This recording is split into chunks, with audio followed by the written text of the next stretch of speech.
welcome to Landscape Photography World. How are you going? Hi, Grant. I'm doing well, thanks. Thank you so much for having me. Pleased to have you on the show. It's been something that I've been looking forward to for a little bit of time. I've seen your work around the socials for quite some time, and you've definitely been on my target list. It's a bit of a long list, so it's taking me a while to get to everybody that I do want to talk to, but I think I'll manage it eventually one day. Yeah, I'm pleased to be on that list. That's wonderful. Talking about being on the list, why are you a landscape photographer? What is it about photography that got you going right at the beginning? Oh my gosh. I'll try to make it a short story, but I started photography a few years ago, shortly after my sister passed away. She used to be the family photographer, and when she passed, I thought I need to get out the camera and document family events and things like that.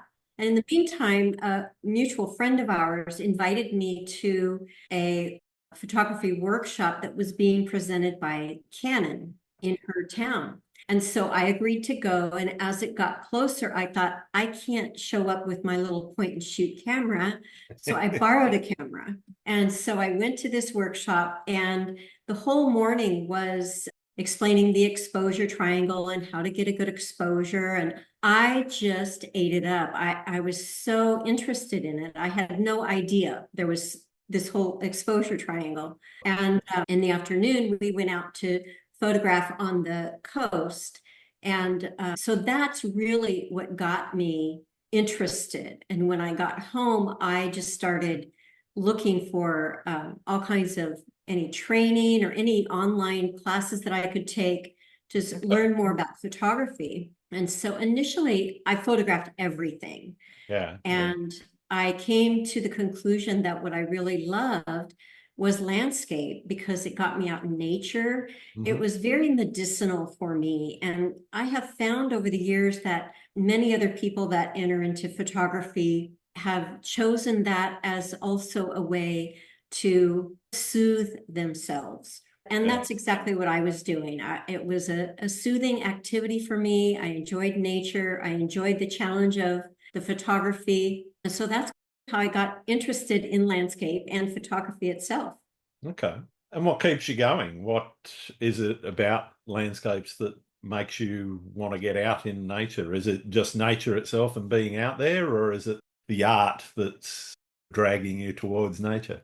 I suppose it's both. I love being out in nature. I live in Northern California in the Central Valley, so the coast is about 2 hours away for me. The mountains are about 2 hours away in the other direction. And so there's always that tug to go to the ocean, to photograph, to spend time in nature. And so it's an all-encompassing thing. They feed on each other, just the nurture of nature and the challenge of photography. Yeah. And so what is it in your life? Is it a hobby? Is it a side hustle? Is it a business? I guess it's a side hustle. It's actually a part-time business because I do workshops, I do sell prints, that kind of thing. And so when I first started, of course, it was not that at all. It was a hobby. And then people encouraged me and said, oh, people should see your work. You need to have a website and that kind of thing. And it just all snowballed from there. So right now it's a very part-time business for me. I try not to spend too much time on social media, although it's kind of part and parcel with photography, isn't it? Yeah, it's hard if you want to sell yourself and your work. Yeah. That's right. It's all about exposure. So it's that necessary thing. In terms of where you've looked at your photography, where did it start to become something that was more artistic than recording what you're seeing? Documentary journalistic style tends to be where most people anyway, start in their photography. I'm interested though where it transitioned for you into an art form where you said, okay, this is now something that's an artistic pursuit as opposed to a journalistic or documentary. Yeah. And sometimes it is still that too, but I think it really started a few years ago when just before the pandemic, I decided I was going to do a 365 and shoot daily. And then when the pandemic arrived and I couldn't go anywhere, I thought, that's it for the 365. I'm not going to be able to keep it up. But then I thought, no, this is a good challenge. Yeah. And so I challenged myself each week. Like 1 week I would do double exposures, and the next week I would do free lensing, and the next week I would use a lens baby. And each week I just challenged myself to try to be a little more creative and something different, and to push myself a little bit. Yeah, cool. So I would say just probably before the pandemic, I started entertaining those thoughts. But then when the pandemic hit, those were like my go-tos to keep it going. And it's something that is that something that you've continued, setting yourself creative challenges beyond where you started doing that 365? From time to time, I do. I very much like to document things still as they are, and I'm a pretty clean editor. But there are times if I'm not really inspired, or I'm struggling, then I reach into that creative toolkit and try a few things that are a little out of the ordinary for me. Sure, sure, sure. So, And do you have goals in your photography? And do you think it's important for people to have goals in their photography? I do think it's important. My goal right now is just to keep going and to keep learning. There's so much to learn, and I feel like there's always something new to pursue in whether it's shooting or editing or processing, whatever it happens to be. So I don't have any definite goals at this point, other than just to keep going and keep pursuing. Cool, cool. Sounds like you using processes of experimentation. You talked a little bit about double exposure and all that sort of thing. And taking risks with your photography and pushing those boundaries always means that there are going to be times where you don't hit that goal or you don't get what you want. How do you deal with those adverse results and say and not just throw it all in the air and go, can't do it? Yeah. I always think I'll try again, but those failures usually land in the trash bin, so they don't make the light of day much. But I feel like it's good to experiment, because you never know what you might come up with or what might work for you. And I've certainly had a lot of failures, that's for sure. Yeah. But I never feel like it's a stopping point. When I do fail, I feel like I'll try again, I'll try something different, try it in a different way, that kind of thing. Yeah, yeah.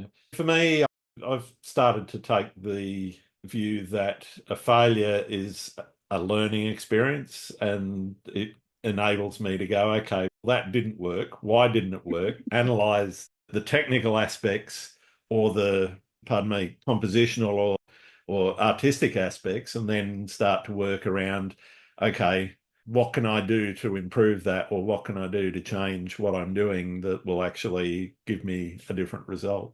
Exactly, exactly. I feel the same way. I don't feel like it might be a failure in the moment, but it's not a failure down the road. It's a learning experience. And how can I do it differently, and what can I learn from it? Absolutely. One of the things that I've noticed in your work, you do a fairly broad breadth of photography. There's wildlife, there's a little bit of architecture and stuff in there as well. What's your favorite type, or what's your favorite genre, or do you not have one and it's just, okay, I'm going to do everything? I would say that my favorite genre is landscape. I also do still life work, and that's in a separate arena from on my Instagram and that kind of thing. And a lot of people tell me that my still life work is where my strength is, but my love is really more landscape. And I think part of it is just the getting out, the being in nature, the exploring. So I would say my favorite genre is landscape. How much of your success in that genre do you attribute to your ability to communicate? Why I use that term communicate in that it's a visual communication medium that we're talking about, and that picture that you're putting together, whether it's compositionally, whether it's the light, etc., is telling a story about a particular moment.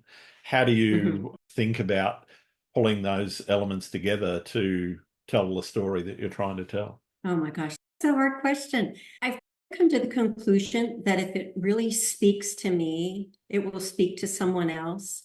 Sure. And I try to keep the technicals in line and watch the borders and the compositions and all of that. But I feel like it's in the moment when you view that light or that shadow or that line, whatever it happens to be, if it really jumps out at me, I feel if I capture it the way that I'm seeing it, that will transcend to other people as well. That will speak to them as well. So hopefully it does. And the biggest compliment I can get is for someone to say, "Oh, I wish I was there right now." That Yeah, kind of thing. yeah. And I guess for me at least, that's a definite component of your style is that naturalistic. Here's what this place looks like at this particular time in this particular light. Yeah, yeah. Because Right. but you do feel okay, drawn into that scene so that you're thinking, okay, it would be marvelous to be there in that light in that Right. particular moment. Yeah. I've noticed in your work, you are very masterful at achieving beautiful light, beautiful compositions in beautiful light. And I I think that's really admirable that you are able to do that, Thank you. convey that to the viewer. It's wonderful. Many times I look at yours and go, "Oh, I want to be there." Good. That's my Well, compliment. again, that's what I'm trying to get across. It's that feeling of being somewhere that not many people get to see. I can go to beaches, and I'm talking about urban beaches in Sydney here, which has Mhm. got about 3 million people living in the area, and I can sometimes see maybe two, maybe three other people on this particular beach at the time that I'm there. And so I know that what I'm seeing is a bit special because there's nobody else around to see it. Absolutely. Usually guys rock fishing, there are fishermen out there, or it's swimmers in the rock pools around Sydney. That they're normally the people that I bump into Yeah. in my travels. But I So do you guess ask you, do you like to photograph in the morning or in the evening? I'm on the East Coast, You're on sunrises the east. Okay. kind of my thing because it's easier. The sunsets in Sydney, there's a few places that you can get Uh-huh. to that are pretty good for sunset, but they're fewer and further between. It's not that there's Right. none, it's just they're fewer and further Right. between than I can go to any of something like 40 odd beaches within an hour of where I live.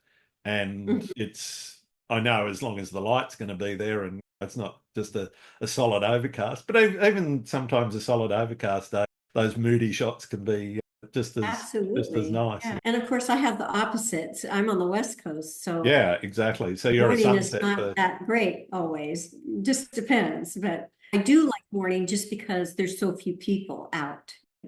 So we're opposite. So I was going to ask, with your photography, how do you define success in it? Is it the result of the image? Is it selling an image? What is it that you've been successful with your photography? It's mostly if I'm happy with it, if it really speaks to me when I'm finished editing and I'm happy with it. That's my biggest success. Of course, I love it if people like it online or if someone wants Sure. to purchase a copy, all of that. But for me, it's that inner feeling like, yes, that is exactly what I was hoping to achieve. That is exactly the mood or the feeling that I wanted. And so I feel that's success Yeah. Okay. for me. Excellent. In terms of lifestyle, how do you balance work? Are you full-time work or part-time work, or how I'm do you? very fortunate to not be working. Oh, I okay. used to be an elementary school teacher and I left Sure. that a few years ago. And so now I have free time to pretty much photograph whenever I want. My husband and I own a walnut orchard, so sometimes I help with the orchard work, not very much anymore because it's pretty established now, but Right. I have a lot of free time. I'm able to get out, even if it's just to my garden and do some macro work or something like that. I do have a lot of free time to photograph. So I'm very fortunate in that for Yeah. sure. And in terms of the website and selling your work and whatever, are you selling prints or NFTs, or where is that in your? I don't do NFTs. I Okay, sell that's prints cool. or canvases. And then from time to time, I will do like an art fair, and I'll set up a booth and I'll sell prints and cards and canvases and Sure. acrylics or whatever I happen to have there. But mostly it's online or word of mouth. Friends Yeah. will contact me and request that Nice. kind of, yeah. And what And about I'm workshops? fortunate Tell us about how you got started in doing those in what? workshops. Oh, workshops. I used to take quite a few workshops because I was learning, and I just came to the conclusion, since I used to be a teacher, that I could teach a workshop. And You so should have a clue about how I to put it should, together. you would think. So I kicked the idea around, and my first workshop was a one-day workshop. And I thought that'll be my test to see how it goes. And it really went so well. And at the end of the day, the people that were in the workshop said, this needs to be longer. We're not ready to stop. We want more, kind of thing. And so I Nice. thought, okay, that's a good sign. And so That's definitely a kind good. of went from there. And then I had a friend who wanted to do workshops together. And so we have partnered with a couple of locations that we do together. And then, as you were mentioned earlier, I do have the waterfalls workshop that I'm doing solo. I do that one on my own. Branching out from there, we're kicking around some ideas, and I'm thinking of some different things, but I like doing Northern California and the California coast because that's what I know. I'm familiar with it. I Sure. haven't done a lot of travel as much as I would like to, but I feel like this is what I know. And so I'm sticking to this. Mm. And what could somebody expect to experience on one of your workshops? Oh gosh. Yeah, early mornings and late evenings for sure. We go to different locations, the early late. We'll do pretty much anything they want to do. I like for my waterfall workshop, I have a pretty defined agenda of locations, and then I have several presentations that we do. I have been fortunate enough to reserve an inn, and so we have the inn to ourselves. And so Nice. I do a presentation in their community room. So I have a big screen access and that kind of thing. And so I do long exposure, filters, night photography, shooting and editing, night photography, waterfalls, a lot of editing, different things. So we have lessons during the day. And then Sure. there's free time too. If people want to just browse in this little town where the inn is, they can go out and do macro or street photography or whatever they want to do. Yeah, Awesome. variety of things. Sounds wonderful. I think so, yeah. What do you think's the most important thing to remember when running a workshop, first off? But I'm also interested in how you view it from the other side in attending a workshop. Let's start with running a workshop. What's the most important thing that you could say to somebody that wants to run their Oh, own oh gosh, there's a lot of ways to answer that, but I would say have it well planned. Have it well planned. Go to the sites, know where you're going to go, know what your backup plan is if that particular location doesn't work. I think planning ahead of time and really having a good backup plan is so important. My number one thing. My number two thing would be to address each workshop member where they are, because some are going to be very beginners and some are going to be pretty Yeah. advanced, and it doesn't take too long to figure out who is who and just address them where they are, that kind of thing. And then on the flip side, when I'm attending a workshop, I want the same thing. I want a good plan. I want the workshop leader to know where we're going, what time we need to be there in order to get set up before the light's going to change or whatever it happens to be. And just to be available to me for questions, that kind of thing. Yeah, yeah. No, sounds good. What's the furthest you've traveled to get a shot? Oh, the furthest I've traveled, I think, was, and not necessarily to get the shot, but to get a number of shots, would be Glacier Bay National Park in Alaska. Yeah, okay.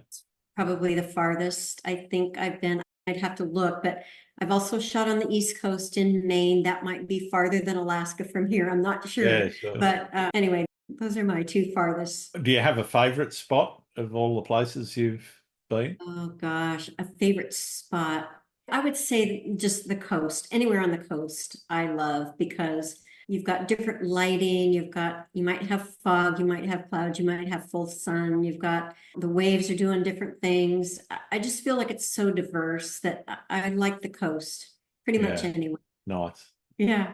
California has sea stacks, but then it also has big sandy beaches as well and tide pools. And so there's a good variety. So Yeah. I know that doesn't narrow it down much, but I would say that the coast. California cases, Yeah, there's a bit of distance there between there the is. North California and South California. What's the most memorable experience you've had? I think the most memorable was my trip to Glacier Bay National Park in Alaska because I was on board a small, I believe it was built in 1929 boat. It accommodated 10 of us. Wow. And Okay. so it was very intimate. We had the captain and the co-captain, who was also the cook.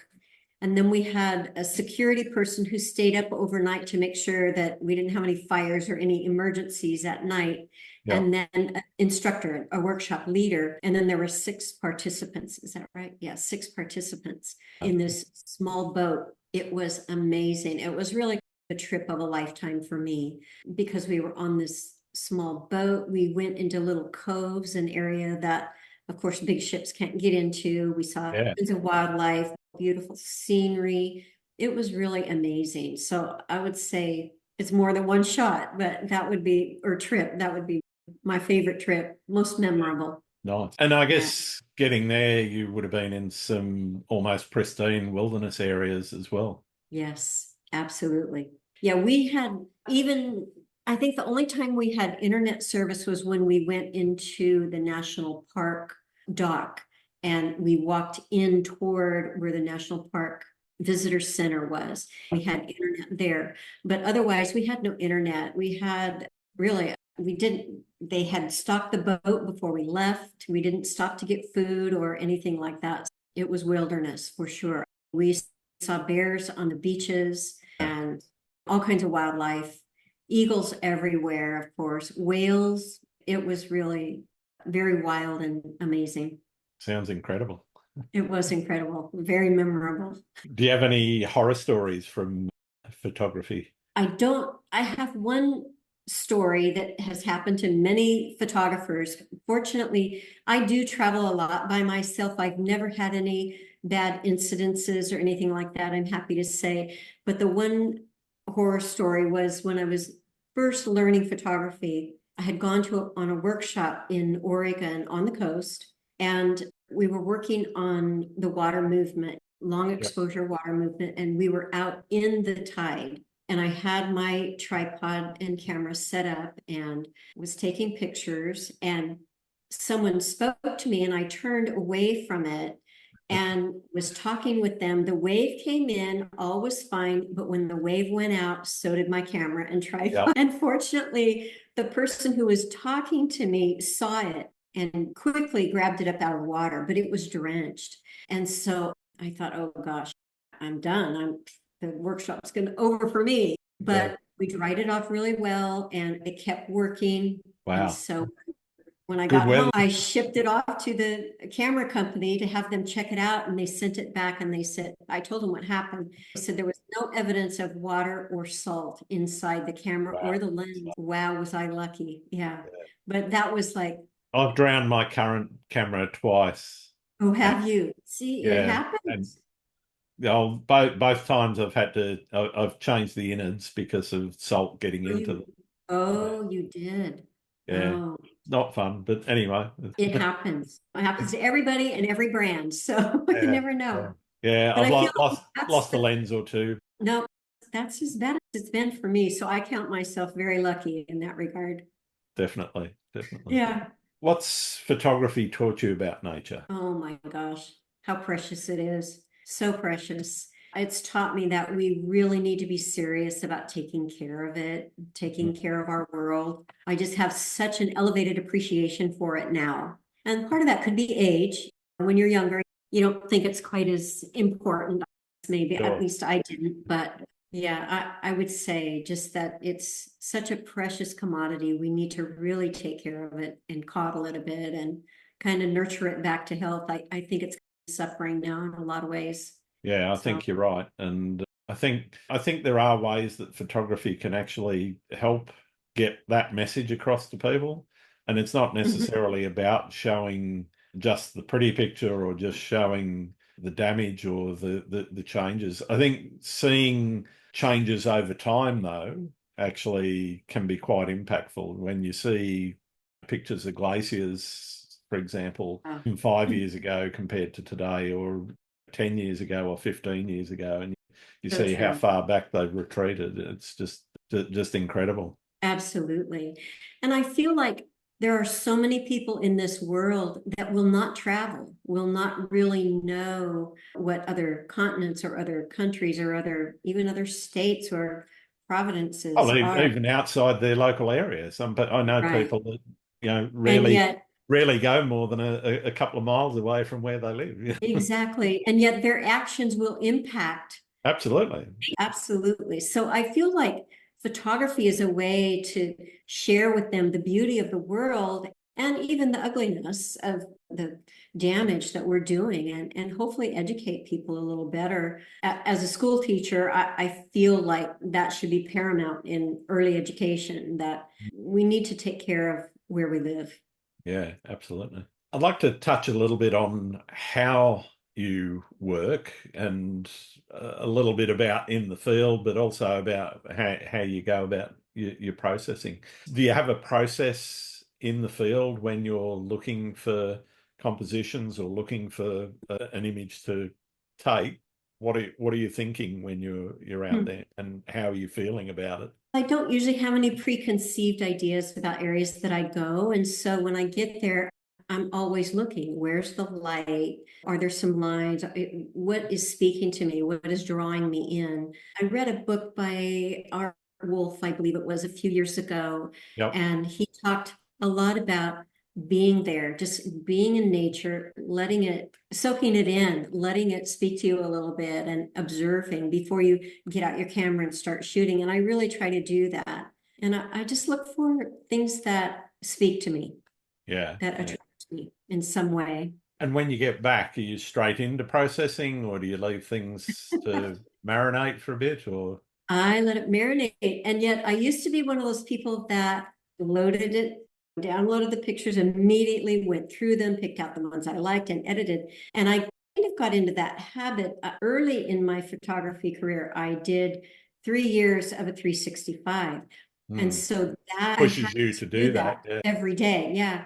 So when I quit doing those and I was taking longer, bigger trips and being a little more thoughtful about my landscape photography or whatever it happened to be, I would wait. I still wait until I get home for the most part to load them. I'll load them on my computer and back them up on my drive, on my external drive right away. But I Yeah. don't necessarily look at them. And I don't usually edit on the road. I do take my laptop and I will So, load them onto it as a safety precaution to save what I've yeah. taken. But again, I like to percolate on it a little bit and then revisit the images before I decide what I'm going to edit or what works. What do you think has drawn you to that sort of practice, and what do you see as the advantage of doing it that way? When I used to edit right away, I would keep pretty much everything I took for whatever shoot it was. And Sure. so when I would go back to visit those shots and look at what I had taken but not edited, I found gems. I Yeah. found really great photographs. And it's like, why didn't I pick this? So that kind of taught me maybe I should not be too hasty and deleting and things like that, and take some time to separate myself from the emotion of the trip or whatever it happened to be, Yeah. and then take a look at them after the fact and see what presented as what seemed good. Do you prefer photographing alone or with other people? Oh my gosh. There are benefits to both. I probably shoot by myself more than with other people. I enjoy having other people around, Hmm. but I feel like it takes away my focus sometimes of what I'm doing. And sometimes I just want to be out on a casual shoot with a friend, and it's more about socializing and pointing things out to each other and commiserating about the bad light or whatever it happens to be. But other times I just like to be on my own, enjoying nature, that back to that comfort, medicinal kind of feeling that nature provides. Yeah. Okay. So I can go either way, but I guess probably, gosh, it's a toss up. Okay. Do you often bump into people that you know out in the From field? time to time, yes. And if I don't know them when I bump into them, I know them after I bump into them. I like to chat with people on the trail. I find people on the trail are so friendly and everybody's out to enjoy nature. It's just a great time. I do enjoy that. Yeah. So I, from time to time, do bump into people that I've already met or know. And then when I leave, I know them if I don't, Yep. if I didn't before.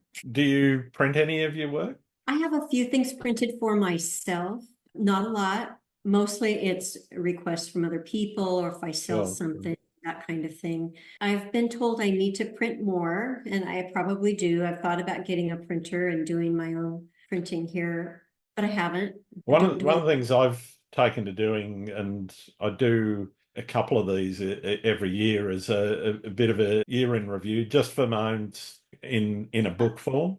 So using one of the self-publishing systems there, where you can upload all your photos and yes. array them on a page and pay somebody some money to print it out. It works because to me, an image really isn't finished until it's printed. I got a lot that Yes. aren't printed, but that's usually because I haven't got around to making those books. And sometimes those books are about, if we've gone on a holiday with my wife or something, it'll be a mix Mhm. of snapshots as well as some of the artistic stuff in there. Oh, But that's I've just found that a really good way of sort of getting stuff into print in a yes. format that is, and it's just personal for me. I'm not trying to sell those books or anything. No, I think that's a great way to do it because we all only have so much wall space, right? We Well, can this is every it, yeah. And remember photo albums with in the film days. yeah.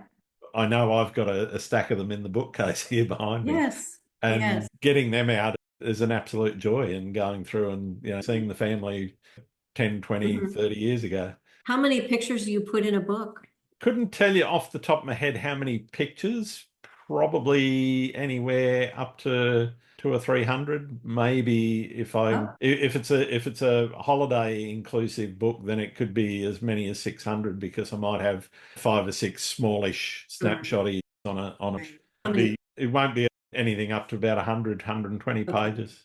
Yeah. It won't be a picture to a page unless it's a particular shot that I'm going, yeah, well, that's got to be on a page on its own. By itself. Yeah, that's a good Yeah. one. There are some that the portfolio shots, they're the ones that stand out. They've got to be on a page on their own. But Yeah, there's other right. shots where I can put, say, 4 on a page and I'm happy with that, or 2 on a page if they're in portrait orientation. But Oh gosh, you're inspiring me. I might just have to do that. Write awesome. that down. I just get a lot of joy out of flicking through them.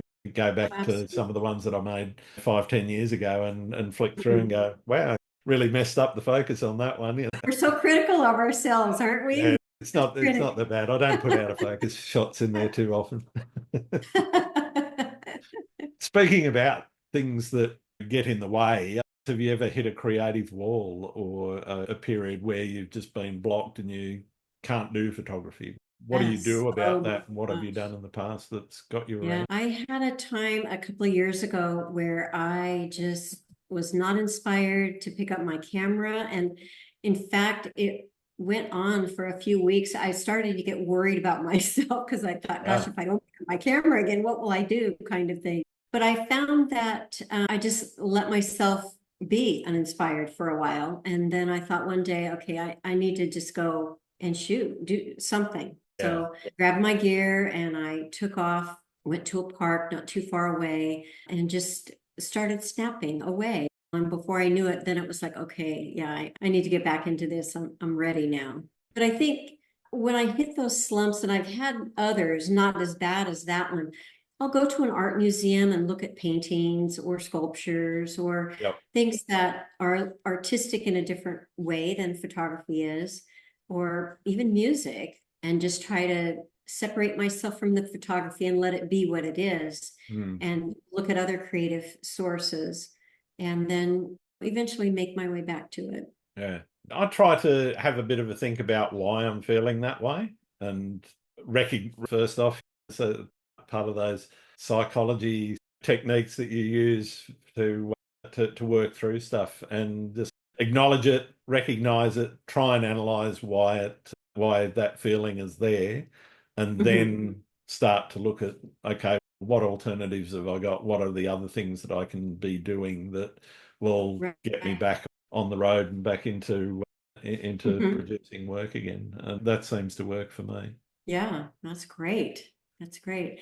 When I was in one of those slumps one time, I was talking with a friend, and he goes, I have a friend out on the West Coast who's doing a workshop next week, and I think there's space. Why don't you take that workshop? I think you'd really like it, and I think it'll get you out of your slump. And I thought, okay, I will. And I did, and it did, and that was great. Sometimes it's just a matter of forcing yourself to pick up the camera and go out after you've had some time away. I'm not sure exactly what the answer is. I think it's probably different each time. That said, taking a break is a good idea as well, than just spending some time doing other things, because life can't be all about doing photography all of the time. So I've been told. Yeah, I get told that quite a bit. Particularly Every vacation doesn't have to be a photography particularly shoot. when we're planning vacations somewhere, and this isn't all about photography. Yeah. I want to go there, and I want to go there. I've heard those same words, Grant. And I want to be there for sunrise, or whatever. Yeah. How do you deal with those conversations? I'd like some tips. I feel my spouse is pretty tolerant of my camera most of the time. Oh, same. So if he says something, then I know I need to back off a little bit, and then we'll compromise on it. But I have to tell you the story. We were going away to Yosemite for our anniversary, and our anniversary happens to be in February, which is when firefall occurs. Yeah. And as we were packing up to go, I was saying something about firefall, and my husband said, every trip doesn't have to be about photography. Okay. That sounds a familiar approach. But fortunately, he does enjoy taking pictures too. So we both took our cameras. When we pulled into the park and cars were lined up, because I can imagine, it would be. It was a few years ago before they really were controlling it much. And he said, what is going on? I said, it's firefall. And he goes, we probably should go look. We probably should go. And I said, yeah, we should. And so we ended up taking our gear, and we got fabulous shots, and he was thrilled and wanted to go out the next evening and shoot it again. So there you go. I guess that's one way of doing it. Get the spouse into photography. You never know. Yeah. I must admit, my wife does come out some mornings at stupid o'clock, and we go out, and she goes for a walk along the beach, and we then meet up at the end and have some breakfast beside the sea, and it turns out to be a nice way of reconnecting as well. That's a good compromise. That's a great way to do it. What do you see as the biggest challenge facing photography right now? I would say, gosh, there's a couple, but I would say probably AI is a big one. I feel like as AI gets better and better, the need for photographers might decline. Right now, I feel like I can pretty much spot an AI shot. Mostly, yes. Yeah. But I'm afraid that down the road, we won't be able to as well. So I don't know what's going to happen, but I certainly hope that AI can never match the creativity and the soul that is put into an image that a photographer makes. Yeah. So I would say AI is probably looming out there as the threat. Yeah, I disagree. There's a lot of challenges there. I still don't see it as being a big enough challenge to landscape photography. Probably the biggest challenge at the moment, some of the accounts on Instagram and Meta and X and all the rest of it that are pushing that sort of art, for want of a better term, because it's not photography, but pushing that as photography to lay people that don't recognize that it isn't really photography, and profiting off. That's a challenge where they're being dishonest and Right. not being transparent about the fact, hey, this is AI generated. There are some accounts out there that are totally honest and are saying, Mhm. I'm doing this as AI generation. It's fine. To each their own. But if Right. if you're making money out of it by saying this is photography when it's not, that's when it grinds my gears. Yes, absolutely. I felt the same way when people over process their photography. Is it photography or is it digital art? Yeah, the Are you lines digital are blurred. artist or are you a photographer? To me, there's a difference there, but there's room for everything, but say what it is. Be honest Yeah. about what it is. Yeah. I think that's an important message to get across to people is that if you're going to do digital art, call it digital art, or it could still be composite photography because you've taken all of Right. those images and composited them and so forth. It's Mhm. totally a valid art form. Don't say, hey, I stood here and took this single shot and isn't Right. it What amazing? it is. Yeah. Yeah. Say what it is. Say that it's a composite, Yeah. or you've actually. And to me, explaining some of how you've done some of those things, not Mhm. in nitty gritty detail, but talking about, hey, I've done this. It's a composite. I took a blue hour shot and I put a Milky Way over the top of it because I shot them from the same position but at a different time. Totally valid. That's still photography, but you've also got to be honest about how you've pulled that together. Exactly. I feel the same. Yeah. Where do you see the future of photography going? Oh my gosh. Yeah. I don't know really. I think it's such a wonderful hobby for people. So I hope it always stays that for sure. But more sophisticated photography, I don't know. I hope that people recognize the value, the authenticity of a photograph and Yeah, continue to honor that. And it's hard to say what will happen, but certainly hope it continues. yeah, yeah. I don't think it'll stop. Painting didn't stop when photography came along. The Yeah. expression and the art form, and as you said, getting out into nature and recording what you're seeing is just Mhm.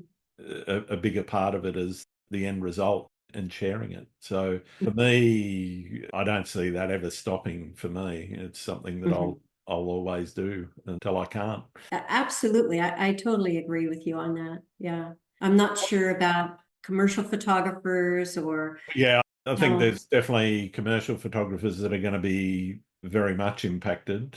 We're already seeing fashion photographers and product photographers being Mm. supplanted a bit by Mhm. AI because marketing departments can do that for virtually no money compared to what it used to cost them to produce. Yeah. Exactly. Yeah. Yeah. It'll be interesting to see how it goes. Yeah. Hopefully not fast. No. What's your favorite thing about being a photographer? Oh my gosh. Probably what we've talked about before. Just, I love the creativity. I like the independence of it. I like the calming effect it has on me.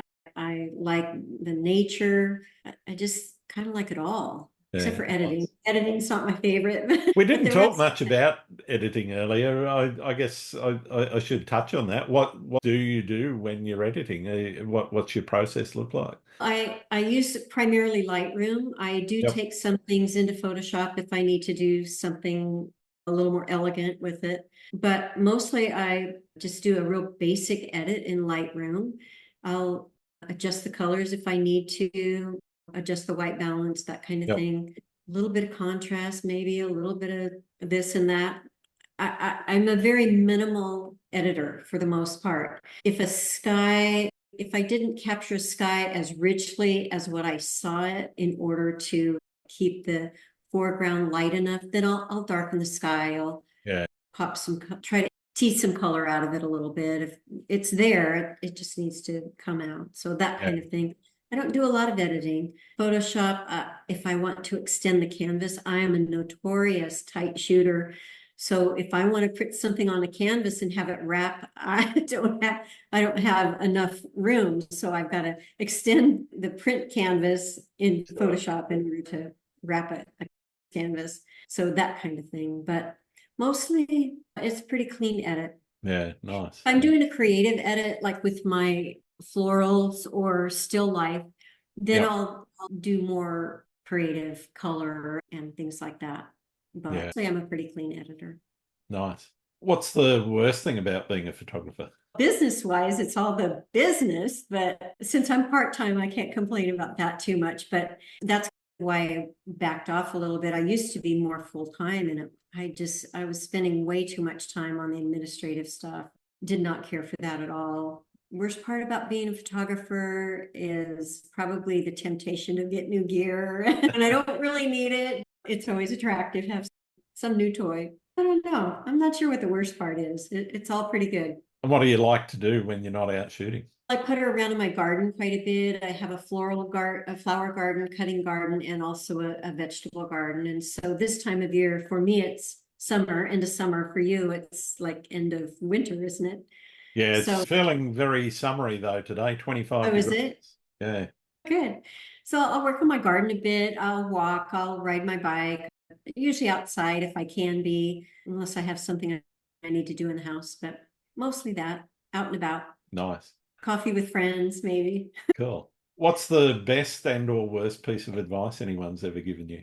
The best or worst Yeah. advice? The best advice was probably not to compare myself to other photographers because everybody's at a different, we're all on our own journey, we're all at a different place. And so it's better not to compare your work and get discouraged when you compare yourself with somebody who's more accomplished, been at it longer, or whatever. So that's probably the best advice. Worst advice, boy, that's a hard one. I don't know. I don't know what the worst advice is that I've ever gotten. That's okay. I'll have to think about that one though. No problem. Are there any photographers that you think I need to be talking to on the podcast? Oh, I'm sure. And I looked through the list of people that you've already talked to. So many of the people I would recommend you've already talked to, but I wrote down a couple of names here. One is Louis Kemper. He's a photographer in California and also Florida. He's a career photographer. He's been a photographer for over 40 years. And so I think you might enjoy talking with him. And Erwin Busk, Yep. you're familiar with Erwin? He's from the Seattle area, I think. And then Jennifer Carr, Okay. she lives in the Seattle area and also in Virginia. So she's bi-coastal and she's a wonderful landscape photographer, has workshops and different things. So I think Brilliant. you'd enjoy her. Thank you for that. Sure. I've got one more question, and it's something I'm been trying to get to the bottom of for a lot of photographers. Do you like pineapple I on know what pizza? this is.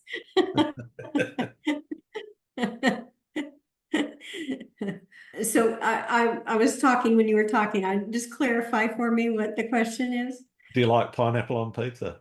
Yeah, that's what I thought it was. Actually, I do. I do like pineapple on pizza, as long as it's got the Canadian bacon to go with it and lots of cheese. It's been wonderful talking to you today, Nadeen. Thank you so much for spending some time with us. Where can people find your work? I really enjoyed it. Thank you so much. I have a website, NadeenFlynn.com, and that's Naden Flynn, FLYN.com.